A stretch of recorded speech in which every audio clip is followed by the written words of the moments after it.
In a world that often fears and avoids pain at all costs, the saints teach us something radical. That suffering can have meaning, that it can be transformed, and that it is one of the most powerful ways to grow in love, holiness, and union with Christ. Suffering is not punishment, it is participation. St. Paul the Apostle said, "I rejoice in my sufferings for your sake, and in my flesh. I complete what is lacking in Christ's afflictions for the sake of his body the church." Colossians 1:24. This doesn't mean Christ's suffering was incomplete. Rather, Paul is teaching that we are invited to share in the sufferings of Jesus, to make our trials redemptive through love. The saints understood this.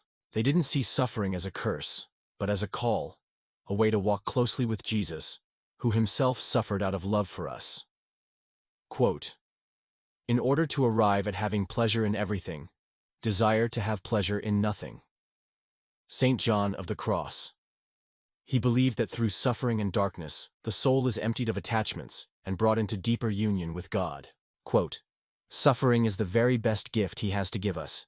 He gives it only to his chosen friends." Saint Thérèse of Lisieux.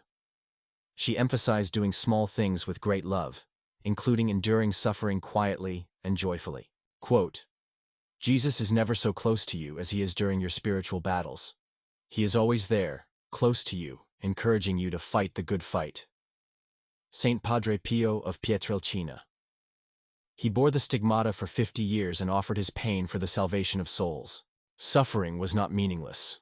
It was a path to union with Christ, an act of love for others, and a mission given by God. He teaches us that suffering can be transformed, not by removing it, but by offering it up in love. Suffering is a central theme in the lives and writings of many saints. Rather than viewing suffering as something to be avoided at all costs, many saints saw it as a means of spiritual growth, purification, and union with God.